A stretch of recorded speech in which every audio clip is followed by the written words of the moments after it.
செஞ்சிருப்பேன், இவ்வளோலாம் செஞ்சிருப்பேன் அப்படின்னு நான் ஆசைப்பட்டிருக்கிறேன். எனக்கு மட்டும் இந்த டாலண்ட் நான் என்ன பண்ணியிருப்பேன் தெரியுமா அப்படின்னு ஆசைப்பட்டிருக்கிறேன். ஆனால் சிலருக்கு எவ்வளவு தாளந்துகள் இருந்தோம், எவ்வளவு ஜெபம் பண்ணக்கூடிய தாளந்து என்னென்னமோ இருக்குது. ஆனால் யாரோ ஒருத்தர் தடுத்து நிறுத்தினதை பார்த்து, யாரோ ஒருத்தர் மூட ஆஃப் ஆனதை பார்த்து, யாரோ ஒருத்தர் வார்த்தையினால் அவங்கள கஷ்டப்படுத்தினதை நினைச்சு, ஏதோ ஒரு சூழ்நிலைக்குள்ள கடந்து போனதை நினைச்சு நான் இனி ஒன்றும் செய்ய மாட்டேன், நான் இனி ஒன்றும் செய்ய மாட்டேன், நான் ஒன்றும் செய்ய மாட்டேன், செஞ்சு என்ன பிரயோஜனம், நான் எதுக்கு செய்யணும்? அப்படிப்பட்ட மனநிலைமையில இந்த சத்தத்தை யாராவது ஒருத்தர் கேட்டுக்கொண்டிருந்தால் நான் நம்புறேன் அது ஆண்டவரால் அனுப்பப்படுகிற காரியம் அல்ல, அது சத்துருவினால் அனுப்பப்படுகிற காரியம். கர்த்தர் சொல்லுகிறார், உங்களுக்குள்ள ஆண்டவர் அப்படிப்பட்ட ஒரு தாளந்தை கொடுத்திருப்பாரானால், அப்படிப்பட்ட ஒரு விஷனை கொடுத்திருப்பானால் கண்டிப்பாக எதிர்த்து நிற்பார்கள், கண்டிப்பாக உங்களுடைய மனதை நோகடிப்பார்கள், கண்டிப்பாக உங்களை கீழே தட்டக்கு நினைப்பாங்க.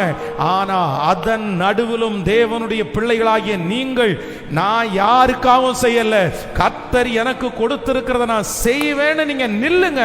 நான் நம்புறேன் கர்த்தர் உங்களை அவர்கள் எல்லாரை பார்க்கலும் விசேஷமான இடத்துல கர்த்தர் வைப்பார். நம்புறவங்க கரங்களை தட்டி, முழு பலத்தோடு கரங்களை தட்டி ஹல்லேலூயா, ஹல்லேலூயா.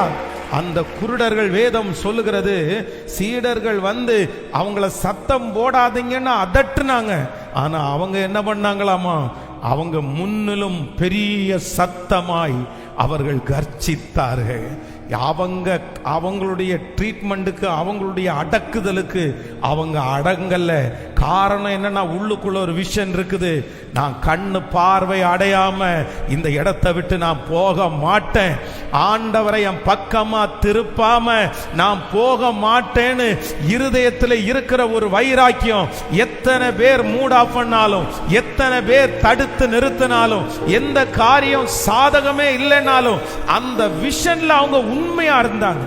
இன்னைக்கு இந்த ஃபாஸ்டிங் பிரேயர்ல நிறைய பேரை ஆண்டவர் வந்து தட்டி கொடுக்கிறார். மகனே, உனக்கு இருக்கிற டேலண்ட் எவ்வளவு தெரியுமாப்பா, மகளே உனக்கு இருக்கிற டேலண்ட் எவ்வளவு தெரியுமா, எவ்வளவு தெரியுமா.